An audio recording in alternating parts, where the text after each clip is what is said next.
Good morning all of you. ఈరోజు మనం human బాడీకి సంబంధించినటువంటి హ్యూమన్ టార్సోలో యాక్చువల్గా తల అనేది ఉండదు, కానీ ఇక్కడ మన కన్వీనియంట్ కోసం తల భాగం నుంచి ఇవ్వడం జరుగుతుంది. కాళ్ళు చేతులు లేకుండా ఉండేటువంటి మొండెం భాగాన్ని మనం టార్సో అని చెప్పడం జరుగుతుంది. ఇక్కడ టార్సోలో ఏ పార్ట్స్ ఉన్నాయో మనం ఇక్కడ అన్నీ కూడా ఒకసారి క్లియర్గా చూద్దాం. ఫస్ట్ ఇక్కడ మనం చూసినట్లయితే దీన్ని విండు పైప్ అంటాం. ఇది వాయునాళం. ఈ వాయునాళం దగ్గరే మనకు థైరాయిడ్ గ్లాండ్ అనేది కనిపించడం జరుగుతున్నది. నెక్స్ట్ ఇది వచ్చేసి ఏం జరుగుతుందంటే ఈ విండు పైప్ వచ్చేసి లంగ్స్లోకి ఓపెన్ కావడం జరుగుతుంది.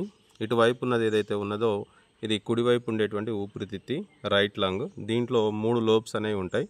1, 2, 3. అదేవిధంగా ఎడం వైపు ఉండేదాన్ని లెఫ్ట్ లంగ్ అని చెప్పడం జరుగుతుంది. దీంట్లో 2 లోబ్స్ ఉన్నాయి. ఇది కూడా 1, 2. ఈ రెండింటి మధ్యలో మనకు హార్ట్ అనేది లొకేట్ అవుతున్నట్టుగా కనిపించడం జరుగుతున్నది. ఇక్కడ గమనిస్తే చూడండి, మనకు ఇక్కడ కుడివైపున ఎక్కువ స్పేస్ తోటి లంగ్ అనేది ఉంటుంది. నెక్స్ట్ ఇక్కడ ఎడం వైపున లంగ్ అనేది చిన్నగా ఉంటుంది, ఎందుకంటే హార్ట్ అనేది దీన్ని నెట్టడం, అదేవిధంగా దీనికి కావాల్సినటువంటి స్పేస్ అనేది తీసుకోవడం వల్ల. నెక్స్ట్ చూద్దాం, ఈ లంగ్స్ అనేవి తీస్తున్నాను. తీసిన తర్వాత మనకు క్లియర్గా కనిపిస్తుంది. ఇక్కడ మొత్తం కూడా ఈ చెస్ట్ క్యావిటీ అంటాం మొత్తం కూడా ఇది. చెస్ట్ క్యావిటీలో ఇప్పుడు మనం తీసినటువంటి లంగ్స్, అదేవిధంగా హార్ట్ అనేది లొకేట్ కావడం జరుగుతుంది.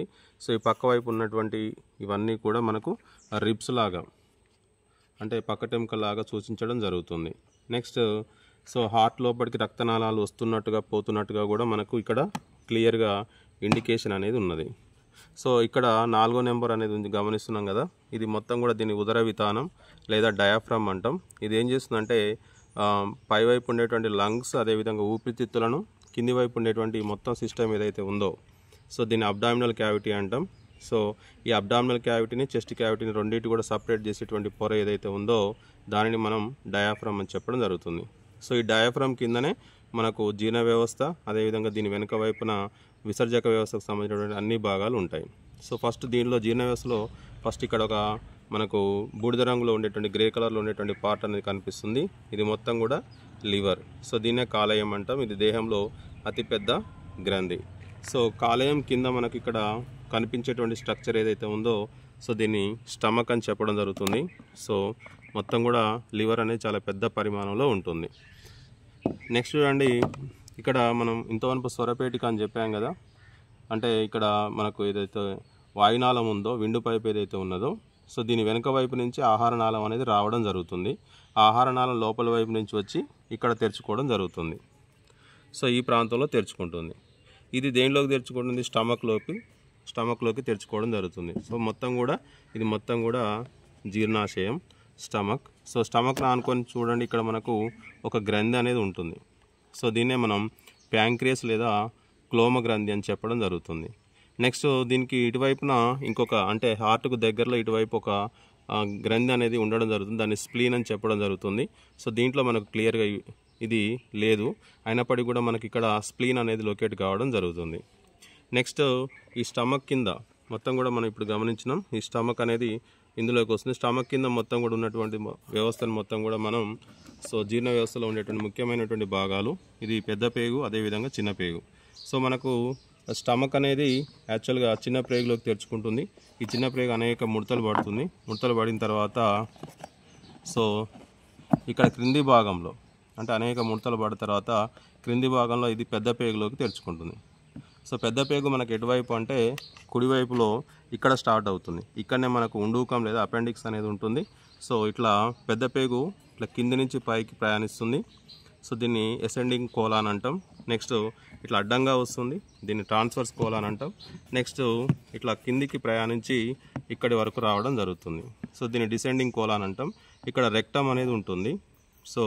ఈ రెక్టంలో మనకు మల పదార్థాలు అనేవి స్టోర్ చేయబడి యానస్ ద్వారా బయటికి రావడం జరుగుతుంది. నెక్స్ట్ మొత్తం జీర్ణ వ్యవస్థను మనం తీసేసినట్లయితే, అంటే పక్కకు తొలగించినట్లయితే మనకు క్లియర్గా విసర్జక వ్యవస్థ అనేది కనిపిస్తుంది. ఈ విసర్జక వ్యవస్థలో మనకు 2 మూత్రపిండాలు అనేవి కనిపిస్తున్నాయి. అదేవిధంగా ఇది డయాఫ్రమ్ కింది భాగంలో ఉంది. నెక్స్ట్ ఇక్కడ మీకు కనిపించేటువంటిది ఏంటంటే ఇది సిర, వృక్క సిర అంటాం.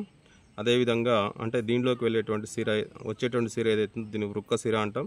దీని లోపలికి రక్తాన్ని తీసుకుపోయేటువంటి ఎరుపు రంగులో ఉండేటువంటిది ఏదైతే ఉందో దాన్ని వృక్క ధమని అని చెప్పడం జరుగుతుంది. సో ఇట్లా ఇవి కిడ్నీస్, అదేవిధంగా ఇవి రక్తనాళాలు. నెక్స్ట్ రక్తం వడబోయబడిన తర్వాత వచ్చేటువంటి మూత్రం అనేది యురేటర్స్, మూత్రనాళాల ద్వారా ఇక్కడ మూత్రాశయంలోకి రావడం జరుగుతుంది. సో ఇక్కడ ఇది మూత్రాశయం ఇట్లా. ఓకే, సో నెక్స్ట్ ఇది జీర్ణ వ్యవస్థకు సంబంధించినటువంటి భాగం. ఇంతో మనం చెప్పుకోవడం జరిగింది ఏంటంటే ఈ పెద్ద పేగు అనేది వచ్చి ఇక్కడ చివరిగా ఉండేటువంటి ఆ రెక్టమ్ సంబంధించినటువంటి పార్ట్లోకి ఓపెన్ కావడం జరుగుతుంది. నెక్స్ట్ ఇక్కడ నుంచి వచ్చేటువంటి రక్తనాళాలు కూడా ఇక్కడ మనం గమనిస్తున్నాం. కాలు ప్రాంతం లోపలికి మొత్తం కూడా ప్రయాణించడం జరుగుతుంది. సో ఇవన్నీ కూడా ఇక్కడ వచ్చినటువంటి అంటే రక్తనాళాలు అనేవి విభజింపబడి దేహ భాగాలకు అన్నింటికి సరఫరా చేయబడుతున్నట్టుగా కనిపించడం జరుగుతుంది. నెక్స్ట్ తల ప్రాంతంలో మనం చూస్తున్నాం ఇది ఒక ఐబాల్, కనుబొమ్మ అనేది ఉన్నది. నెక్స్ట్ ఇంకా పైన కనుక గమనించినట్లయితే ఇది మొత్తం కూడా మెదడు యొక్క నిర్మాణం. ఈ మెదడులో 2 భాగాలు ఉంటాయి. ప్రతి భాగాన్ని మస్తిష్కార్ధ గోళం అని చెప్పడం జరుగుతుంది. మొత్తం దీన్ని సెరిబ్రమ్ అంటాం. ఒక్కదాన్ని దీన్ని సెరిబ్రల్ హెమిస్ఫియర్ అని చెప్పడం జరుగుతుంది. చూద్దాం దీన్ని.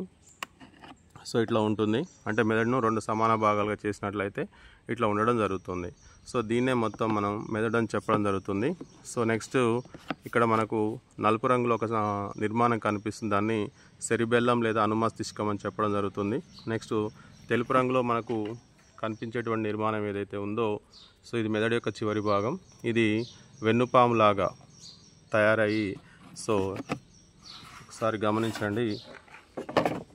సో ఇట్లా మెదడు నుంచి చివరి భాగం అనేది వెన్నుపాములాగా తయారయ్యి వెన్నుపాములాగా తయారై ఈ వెన్నుపూస మధ్య నుంచి పోవడం జరుగుతుంది. సో ఇది కూడా మొత్తం కూడా వెన్నుపూసలన్నీ కలిసి పొడవుగా ఉండేటువంటి ఒక వర్టిబ్రల్ కాలం లేదా బ్యాక్ బోన్ను వెన్నెముకను ఏర్పరచడం జరుగుతుంది. సో ఈ వెన్నెముకలో కూడా మరి వాటి యొక్క స్థానాన్ని బట్టి సో మనకు సెర్వైకల్ అని, థొరాసిక్ అని, లుంబార్ అని, సాక్రల్ అని, అదేవిధంగా కాడలని ఇట్లా పార్ట్స్ అనేవి కూడా ఉండడం జరుగుతుంది. సో ఇది మానవుని యొక్క పృష్ఠతలం, దీన్ని డార్సల్ వ్యూ అంటాం. అదేవిధంగా ఇప్పటి వరకు మనం చూసినటువంటి స్ట్రక్చర్ ఏదైతే ఉందో సో దీన్ని మొత్తం కూడా వెంట్రల్ వ్యూ అని చెప్పడం జరుగుతుంది. సో ఈ వెంట్రల్ వ్యూలో కూడా మళ్ళీ ఇక్కడ నాలుక, అదేవిధంగా అంటే ఇది ఓరల్ క్యావిటీ, ఇది నాసల్ క్యావిటీ, అదేవిధంగా వీటితో పాటుగా ఇక్కడ థైరాయిడ్ గ్లాండ్ అనేది ఇవ్వడం జరిగింది. సో ఇవన్నీ నిర్మాణాలు కూడా ఈ టార్సో ద్వారా మనం నేర్చుకోవడం అనేది జరుగుతుంది. Okay, right, thank you.